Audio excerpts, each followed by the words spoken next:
Kelowna is the fastest growing city in British Columbia, with the third fastest growing downtown in Canada. Over 148,000 people call Kelowna home, a number that is expected to grow by 45,000 by 2040. And as with any city this size, it takes an awful lot of work and a massive amount of money to keep things operating. When you think about the city's budget, Okay. what is the most important thing to you? Accountability is the biggest one. You got to be accountable, you got to be transparent, you got to be able to show where is that money going. I'd love it to be a bit more public as far as maybe ways that they could let us know exactly what's being budgeted, how the money's being spent, and make it more accessible for the everyday person. Is it going to what is really needed or what is wanted? When it comes to funding the overall budget, how much of that do you think comes from our property taxes? Probably about 40%, I would think. It's got to be significant, because where else is it coming from? I'm going to say 40%. Yeah. I'd say about a third. I have no idea. Yeah, I mean, I would guess 40, but no clue really. So why does it cost so much money? This is Kelowna's city manager, Doug Gilchrist. He is responsible for preparing, proposing, and executing the city's budget. He sat down to answer residents' common budget questions and share some insights on what it takes to manage a budget and deliver services for a city the size of Kelowna. Taking into account operational costs and capital requirements for future growth and the community needs, the 5-year average annual cost from 2018 to 2022 to run the city was $585.2 million. So why does it seem that the budget increases every year? The budget does increase every year. Our city is growing, the fastest growing city in the country, in fact. And with a growing city comes growing costs of operating that city. We also have inflationary pressures, more so now in the last couple of years than in the past. But our basket of goods is expensive and increasing every year, and we need to keep up with that inflation. What is this money used for? So all kinds of services, some of which would be common to most people, like garbage pickup and recreation centers, street sweeping, park development, park maintenance, things like that. And some that might be a little less common for some people, like checking our water quality in our lakes and air quality and other things like that. So I say we have 16 distinct lines of business, but the number of services is much greater than that. If you think of the reason local government largely exists, it's to provide services that people cannot or should not do themselves. So sewer, water, those are services people can't supply for themselves. Policing, bylaw services, those are services they should not supply themselves. But the society as a whole benefits from it. What might come as a surprise is that of the overall budget, only 25% comes from annual taxation, once any carryover funds from previous years are applied. We use reserves, which is really like a savings account, reserves that we build up over time. Grants are really important from other levels of government.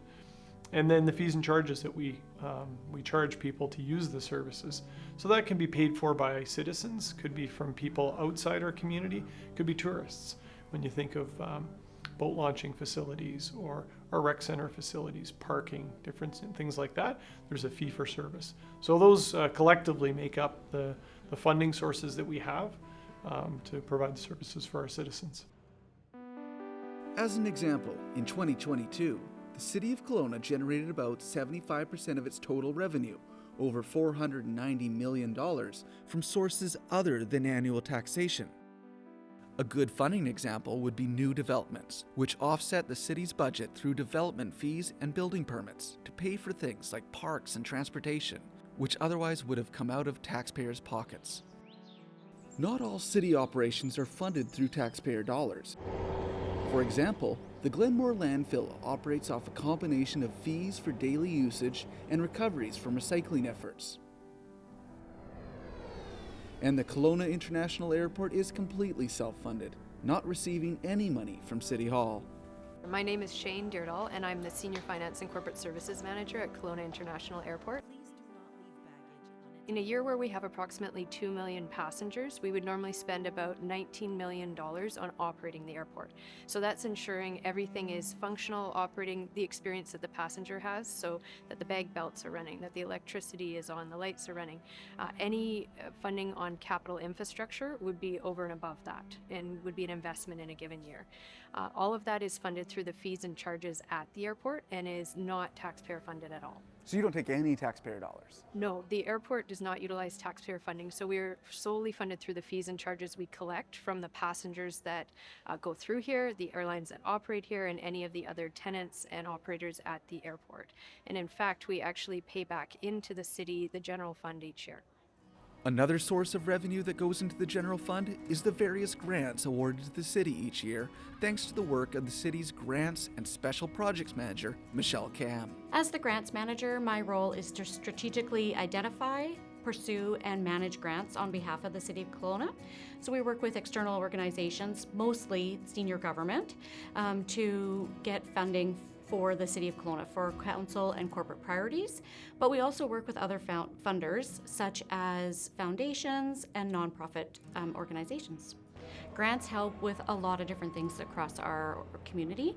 So they help with infrastructure projects, sewer, water, active transportation corridors, building retrofits, and even park investments, as well as programs and services, including helping people that are sheltering outdoors. Staff have also taken initiative to find creative ways to save money in various departments. Perhaps an unexpected example of this is the recycling of nutrient-rich biosolids from the wastewater treatment plant. Instead of sending the material to a landfill, the city composts it with clean wood waste using a dynamically controlled aeration process, eventually creating a regulated compost product known as OgoGrow. We turn waste, or a number of waste streams, if you want to look at it that way, into a beneficial product. Not only is OgoGrow sold back to the community and wholesalers, it's also used by the city's parks department, avoiding the cost of having to buy compost from an outside vendor. We've really tried to empower people to come up with ideas at all levels of the organization, not just to save money, but to be efficient and to provide better services to citizens when they see the opportunities. It could be anything from using an electric bike to monitor pavement quality on our sidewalks, as opposed to the old school method of walking around. It could be in our parking area, where we use license plate recognition to more efficiently monitor parking throughout the city. So lots of opportunities in the future, and a number that have been implemented already. So over the past 5 years, the average tax increase was 3.65%. What does this look like to the average homeowner in Kelowna? Well, if you think of that number in relationship to inflation, the first few years that you're talking about was probably slightly above inflation. Now we're likely a fair bit below inflation. So we're really keeping pace with the costs of goods that we acquire and services that we provide. In absolute dollars, it's probably about $70 a year for the average person. So we do need to keep it in context, but understand that every dollar is important to our citizens. But it's still hard when everything's going up due to inflation. Gas and groceries, everything's up. Yeah, we certainly understand and empathize as taxpayers ourselves in this community. And we don't want to see taxes go up any more than necessary. But we do know and understand that our citizens also have an interest in keeping our service levels high. And it's pretty difficult to do one without the other. But navigating how to spend money wisely for the future of the fastest growing city in Canada can be a real challenge. That's why in 2017, the city reached out for consultation with nearly 4,000 residents over 18 months to showcase the community's vision, principles, and goals to thrive in a growing and changing city.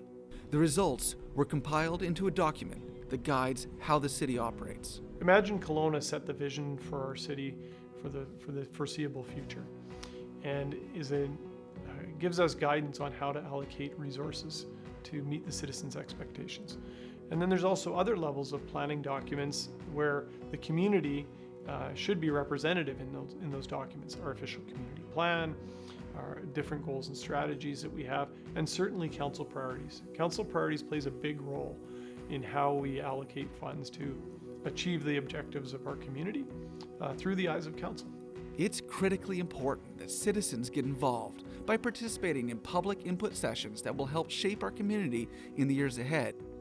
Building on Imagine Kelowna and what it heard from the community, Kelowna City Council develops a set of council priorities to help guide investment. The priorities are the results council wants to achieve or significantly advance during its term.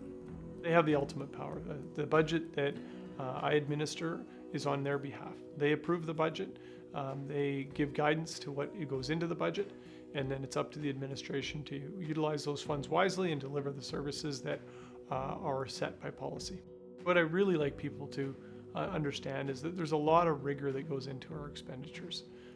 There's auditing processes, there's oversight, there's political involvement through our council to a large degree, and that we, at our very core, want to make sure we're expending our money wisely. I think we have some really passionate people here at the city always wanting to do the right thing for our citizens, and financial accountability is one of those things that we know is part of that passion and ingrained in the mentality of being a public servant, right? It's important that we do this part of our business extremely well. For more information about the budget, including a full and transparent breakdown of past budgets and current financial plans, you can visit Kelowna.ca/budget.